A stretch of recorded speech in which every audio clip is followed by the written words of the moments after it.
People don't come back from El Dorado the same. Not because of what they find, but because something finds them first.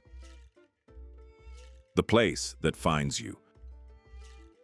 Many searched for it. A city of gold. A place hidden deep in the jungle.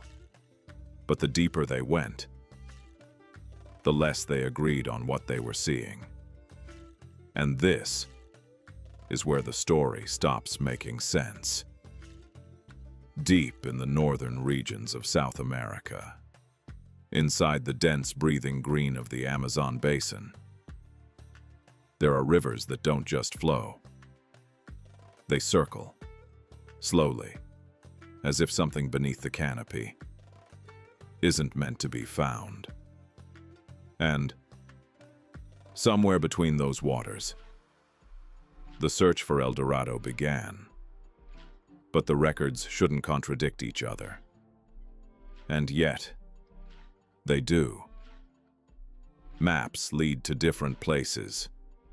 Paths disappear, and the few journals that remain don't describe the same journey twice.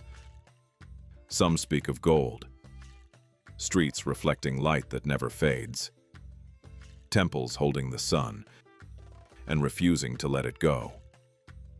But others never mention a city at all. They speak of a man, covered in fine gold dust, stepping into a silent lake. Slowly, until the water closes above him, and nothing follows.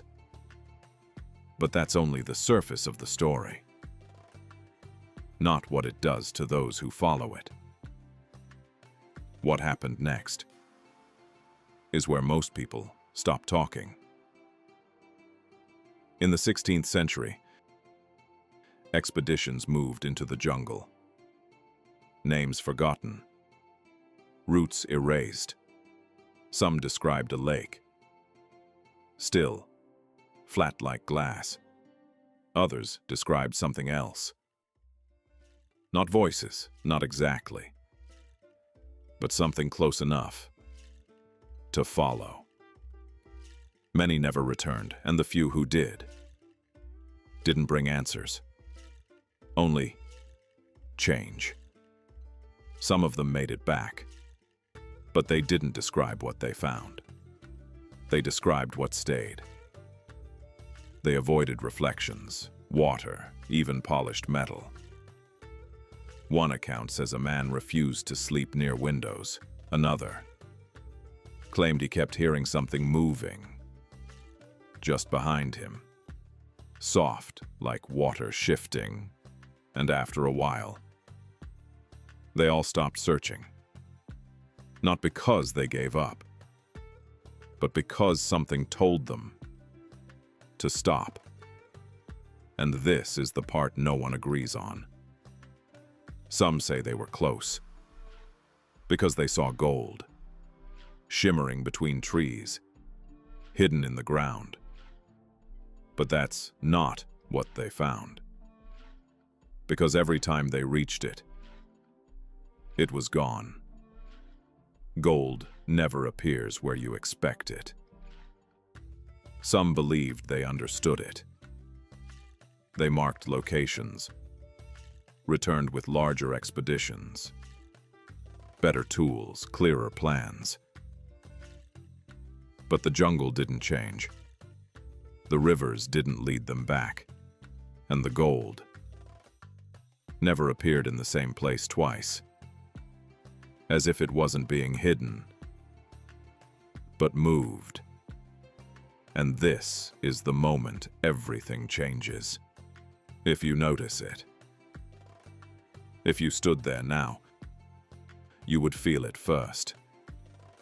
The air, heavy, warm, pressing against your skin, as if it wants you to remain.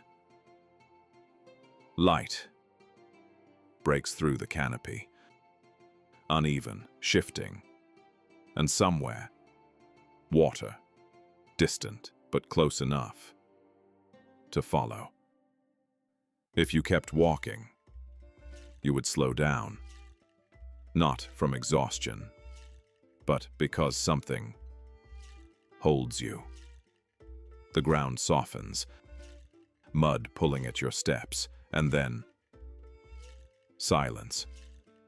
No wind, no birds, only your breathing and a faint ripple. One man claimed he touched it. Not gold. Something beneath the water, cold, still, watching. And after that, he never spoke about it again.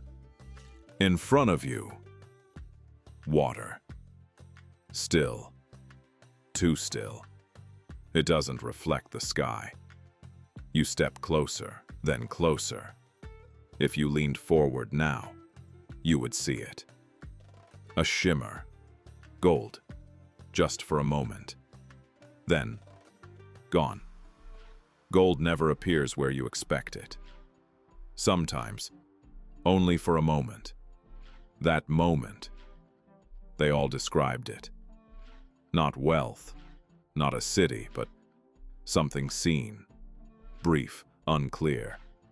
And after that, they were never searching the same way again. And after this, leaving stops being simple.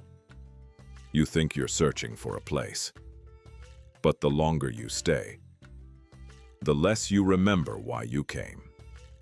And the clearer it becomes. Something is searching for you. Not your strength, not your courage, but your reason. Gold never appears where you expect it. And never the same way twice. The air shifts, cooler now. A low wind moves through the trees. The water begins to move. Slowly. Then, for a single moment, you see it clearly. Not a city, not gold, but you, standing there. And for a moment, you don't recognize yourself. Covered in something that catches the light. And in that moment, you understand why some never return and others do. But not as they were. The wind fades. The water stills. Sounds return. Birds, leaves, distant drops. Everything feel normal. Too normal. As if nothing happened. As if nothing saw you. Gold never appears where you expect it. It appears where it changes you. Many searched for El Dorado, but no one found the same thing. Because it was never about gold. It was about what finds you when you're looking for it. And some never realize what they brought back. Some stories were never meant to fade. They wait.